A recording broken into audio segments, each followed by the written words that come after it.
Parliament ఎన్నికల తర్వాత తెలంగాణలో కాంగ్రెస్ ప్రభుత్వం ఉండదు, కాంగ్రెస్ ప్రభుత్వం దెబ్బతింటుంది, పతనం అవుతుంది అంటూ బీజేపీ మాట్లాడుతోంది.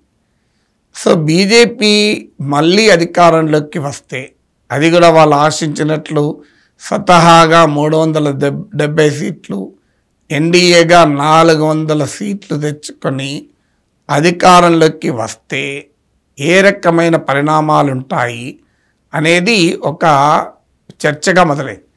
ఎందుకంటే మీరు గత 10 ఏళ్ల అనుభవం చూస్తుంటే మోడీ బలపడుతున్న కొద్దీ ప్రతిపక్షాలను దెబ్బతీసేటువంటి ఒక రాజకీయ వ్యూహం పదనెక్కింది.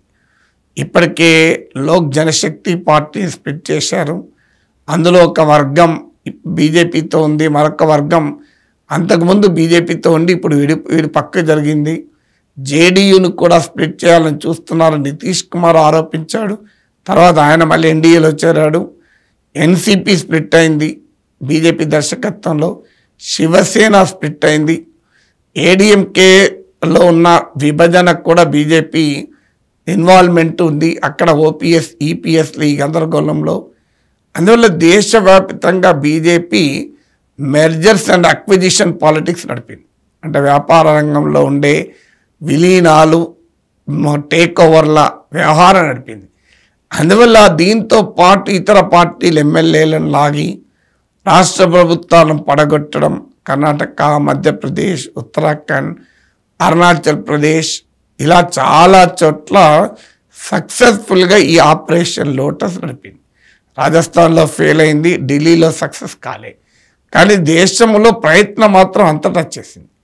అందువల్ల తెలంగాణలో కూడా రేపు మళ్ళీ బలమైన మెజార్టీతో గెలిస్తే నయానో భయానో పాలిటిక్స్ను తన వైపు తిప్పుకోవటానికి బీజేపీ ప్రయత్నిస్తుందా, ఇందులో భాగంగానే కాంగ్రెస్ ప్రభుత్వాన్ని అస్థిరపరుస్తుందా అని.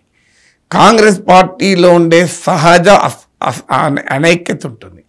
ఇప్పటి వరకు ఆ అనైక్యత బహిర్గతం కాకుండా, డ్యామేజింగ్గా ఉండకుండా కాంగ్రెస్ జాగ్రత్త పడింది. కర్ణాటకలోను తెలంగాణలోను కాంగ్రెస్ సాధించిన గొప్ప విజయం ఏంటంటే ఎన్నికల వేళ పార్టీ లీడర్షిప్ను యునైటెడ్గా ఎదుర్కొనేలా చేయగలిగింది.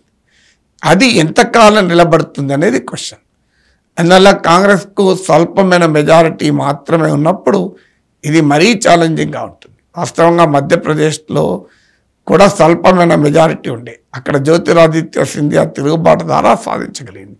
కర్ణాటకలో కూడా సొంతగా బలం లేదు, జేడీఎస్తో కలిసి అధికారంలో ఉంది.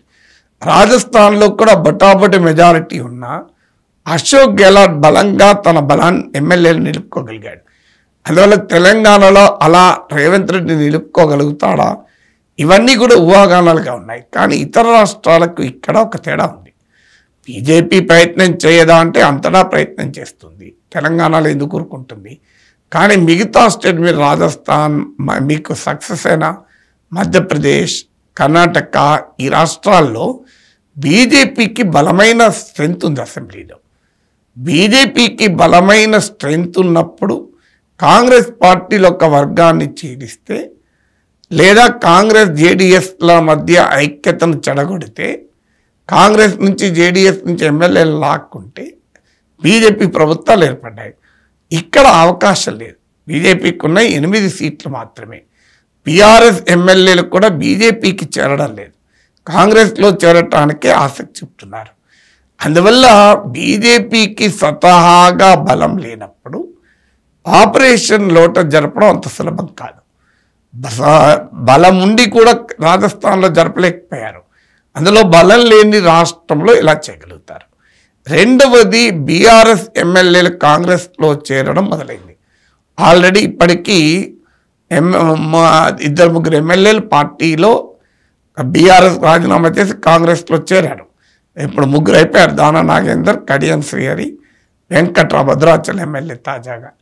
సో బహిరంగంగా చేరిన వాళ్ళు 3, టచ్లో ఉన్న వాళ్ళు 26 మందా 30 మందా లెక్కలు వేస్తున్నారు. వివిధ అంచనాల ప్రకారం ఈజీగా 26 మంది అయితే బీఆర్ఎస్ నుంచి కాంగ్రెస్లో చేరుతారని, అది పార్లమెంట్ ఎన్నికలకు ముందా తర్వాత అనే చర్చ నడుస్తుంది. బీఆర్ఎస్ నుంచి సిట్టింగ్ ఎంపీలు బీజేపీలో చేరారు, మాజీ ఎమ్మెల్యేలు, మాజీ ఎంపీలు చేరారు, కానీ సిట్టింగ్ ఎమ్మెల్యేలు చేరలే. అందువల్ల కాంగ్రెస్ వైపు చేరటానికే సిట్టింగ్ ఎమ్మెల్యేలు ఎక్కువ ఆసక్తి చూపుతున్నారు. ఎందుకంటే యాంటీ డిఫెక్షన్ లా ఉంది, అందులో స్పీకర్ నిర్ణయం కీలకమవుతుంది, స్పీకర్ కాంగ్రెస్ వారు, ఇవన్నీ ఫ్యాక్టర్స్ ఉన్నాయి. ఎమ్మెల్యేలు రాష్ట్ర ప్రభుత్వంతో వ్యవహారం జరిపేవారు, రాష్ట్రంలో బీజేపీ కాదు కాంగ్రెస్ అధికారంలో ఉంది. అందువల్ల రాష్ట్రములో కాంగ్రెస్ పార్టీ వైపే బీఆర్ఎస్ ఎమ్మెల్యేలు మొగ్గు చూపుతున్నారు. వాళ్ళలో 26 మంది కనుక వస్తే కాంగ్రెస్ బలం 80-81కి వెళ్తుంది. అప్పుడు బీజేపీ ఎన్ని చేసినా కాంగ్రెస్ ప్రభుత్వాన్ని దెబ్బతీయడం మామూలు విషయం కాదు. ఎందుకంటే 80 మందిలో 60 మందిని 60 బలం ఉండాలి, అంటే 52-53 మందిని లాగాలి. ఇది ప్రాక్టికల్గా అంత సులభం కాదు.